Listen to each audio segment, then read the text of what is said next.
নিজের ইচ্ছার বিরুদ্ধে গিয়ে কোনো কিছু করা আমার মনে হয় সর্বোচ্চ খারাপ একটা পরিস্থিতি এটা। আর এই পরিস্থিতিটা আমি ডেকে নিয়ে আসি না পরিস্থিতি আমাকে ডেকে নিয়ে আসে আমি জানি না। আসসালামু আলাইকুম, কী অবস্থা সবার?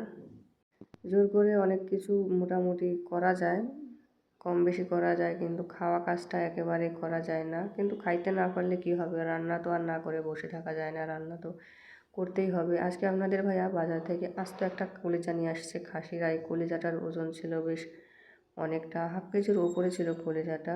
তো যাই হোক, কলিজাটা আমি সুন্দর মতন কেটে কুটে নিলাম।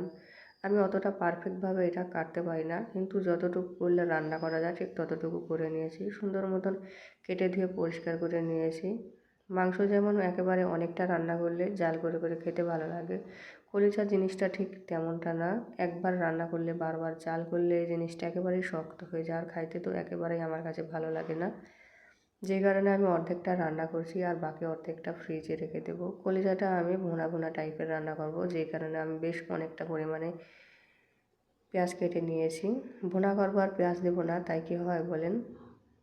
তো বেশ অনেকটা পরিমাণে পেঁয়াজ আমি কড়াইতে ভালো মতন ভেজে নিয়ে তার ভিতরে বাকি যে মশলাগুলো হয় হলুদ মরিচ পেঁয়াজ এগুলো দিয়ে নিচ্ছি, আর দিয়ে দেবো এর ভিতরে মাংস রান্না করার সামান্য কিছু মশলা। তো যাই হোক, কিছুটা এখানে আমি গরম মশলা বেটে দিয়েছিলাম আর অল্প কিছুটা আস্ত দিয়েছি। সুন্দর মতন মশলাটা কষিয়ে নিয়ে আমি এর ভিতরে দিয়ে দেবো কলিজাগুলো। কাঁচামরিচের স্বাদটা কিন্তু দারুণ লাগে, সুন্দর একটা ফ্লেভার আসে আস্ত কাঁচামরিচ দিলে, যেই কারণে আমি 3 থেকে 4টা আস্ত কাঁচামরিচ দিয়ে দিলাম। আর তারপরে এটাকে ভালো মতন কষিয়ে নেব। কলিজা রান্না করা আর কবুতরের মাংস রান্না করা একই কথা, বেশ অল্প সময়ের ভিতরে এই রান্নাটা হয়ে যায়, যেই কারণে আমি এখানে কোনোভাবে প্রেশার কুকার ব্যবহার করব না। কড়াইতেই এই রান্নাটা আমি সেরে নেব। বেশ অল্প কিছুটা পানি দিয়ে আমি এটা সুন্দর মতন কষিয়ে নিলাম, আর তারপরে আবারও কিছুটা পানি দেব ঝোলের জন্য। মানে যতটা পানি দিলে এটা সেদ্ধ হয় ঠিক ততটা পরিমাণে পানি দেব। তো যাই হোক, আমি এবার পানিটা দিয়ে নিচ্ছি অল্প পরিমাণে, খুব একটা বেশি পানি দেব না, খুব অল্প সময়ের মধ্যেই এটা হয়ে যাবে।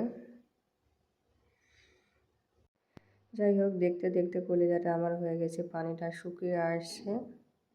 আর এই পর্যায়ে আমি এটাকে নামিয়ে নেব। নামানোর আগে আমি এর ভেতরে কিছুটা জিরের গুঁড়ো দিয়ে দেব।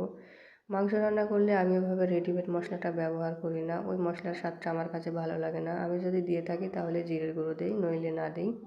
তো সামান্য কিছুটা জিরের গুঁড়ো দিয়ে দিলাম। এবার আমি এটাকে নামিয়ে নেব। দেখতে কিন্তু একেবারেই ঠিক কালাভুনার মতন হয়েছে, কাউকে না বলে দিলে কিন্তু বুঝতে পারবে না যে এটা কালাভুনা নাকি কলিজা।